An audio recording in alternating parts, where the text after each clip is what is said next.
Hey guys, welcome to Lesson 17 Notes, your first video lesson. It's evaluating functions. We're going to be creating equations from tables today. So a few quick review things here. We got our input, which is x. It goes into the function, which kind of works like a machine to give you an output of y.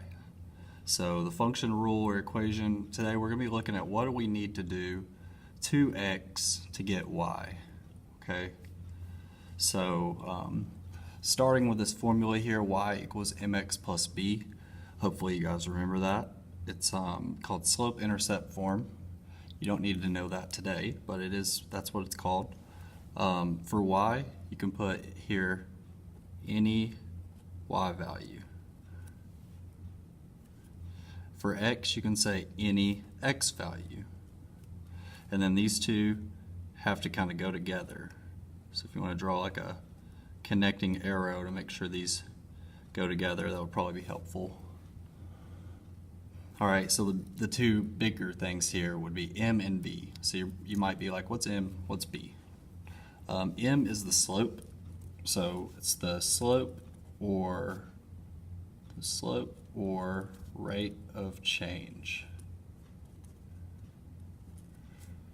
So there's a formula for this. It's the change in y over the change in x.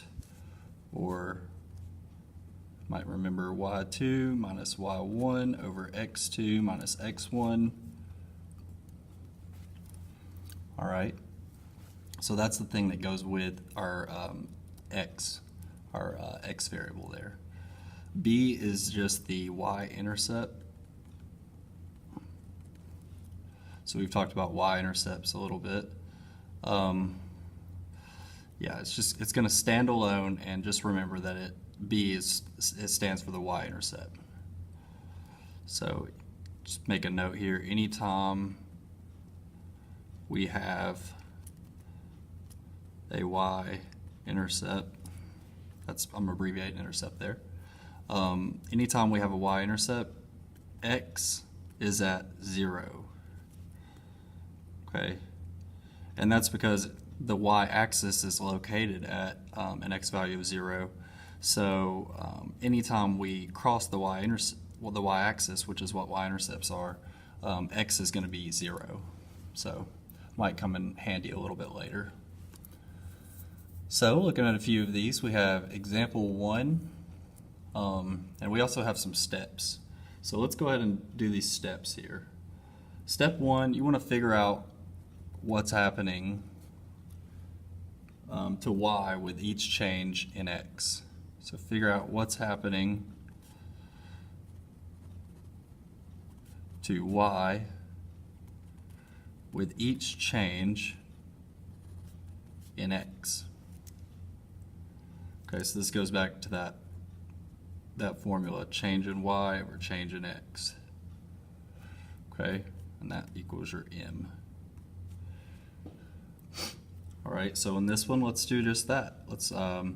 We have a table, and we have to create equations today based on tables. So that's what we're going to do. We're going to see how y is changing with each corresponding change in x. So here we're going plus 1, plus 1, plus 1. We're going up 1, we're going up 1, we're going up 1. So anytime x goes up by 1, it's a little bit easier. Because we know, well, the change from this y to this y was 1, we went up 1, and the change from this x to this x, we went up 1. So that gives you a slope of 1. We know that goes with the x variable. So we'll get to that here in a second. So step 2 is exactly that. We're going to plug this in for m. Okay.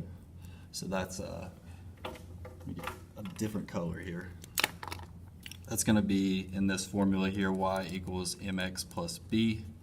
So step 1, step 2. So we'll do just that. Y equals 1x plus b. Okay, so we got that done. Step 3, you're going to pick any x and y value, they have to go together. They have to be beside each other and go with one another in the table. You can pick any of those and plug them in. Okay, so step 3 is going to look like, I'm just going to pick the first ones, 5 and 1. Okay, so 5 and 1. I'm going to put my y of 5 where y is, 5, bringing this down here, and then we have that 1, which is our slope, and then I'm going to put in that 1 that corresponds to the 5 as a y. I'm going to put that in for x, and we just write the rest of the formula. So that's step 3. Alright, so step 4 is now we solve for b. I'm going to solve for b. Okay, so that's just what we're going to do. So step 4 is right here, and I'm going to just do this simple multiplication. We got 1 times 1, well, that's just going to come down as 1 plus b. Okay, so anytime we have a positive 1, we know we can subtract 1, cancel it out, take it to the other side. Goes away here. We're left with 4 equals b.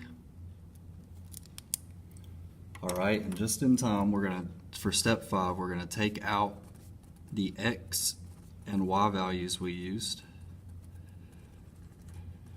And we're going to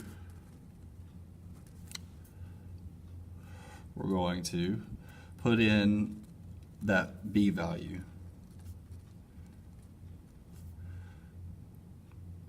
Okay, we're going to put in that b value. Alright, so what I mean by that is we're going to take this 4 and we're going to put it right there. Oops, right there. Okay, and that's going to give us a new formula, which looks like, and I'm just going to do it over here. Sorry, it's getting a little, running out of room. I'm going to do it right here. We have y, so I'm taking out that y value, equals 1x, we could just write x, that's fine, plus 4.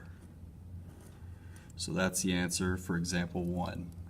Y equals 1x plus 4, or of course y equals x plus 4. Be more simple. Okay? So that's all we're doing today, guys. So example 2, I want you all to go ahead and try. Or actually no, I'll go ahead and work example 2. I'm sorry. I'll go ahead and do 2. So step 1, we're going to figure out what's happening to y with each change in x. Okay, so let's do just that. Alright, so how much is y going up in the first, from 8 to 17? Yeah, it's going up, I believe, what, 9? It's going up 9. From here, we're going up 18. From here, we're going up, looks like 27.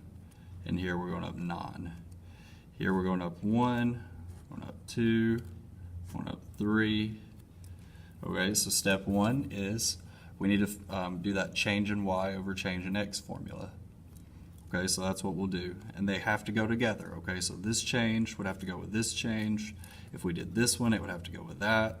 Okay, so m equals, let's do this one. The change in y goes on top. The change in x goes on bottom. So we know m equals 9. So I want you to go ahead and write out the step 2 now that we have 9. Okay? Alright, well I'm going to do it too. We got y equals 9x plus b. Now we just need to pick some x and y values. I'm just going to keep it simple. Again, 8 and 1. So 1 has to go in for our x, so we're going to have, well let me do 8. 8 has to go in for our y, y comes first, so we now have 8 equals, we said 9 is the slope, or the m, that's why it goes with the x, okay, and the x that we're using is 1, so 9 times 1, and we know plus b, okay. So now we just simply solve for b. So we know 9 times 1 is 9. Just bring everything else down. Subtract by 9 here. So what does b equal? Yeah, it looks like, what, -1? Is that what you all got? Okay, so now we're just going to simply plug this in. We got y equals 9x minus 1.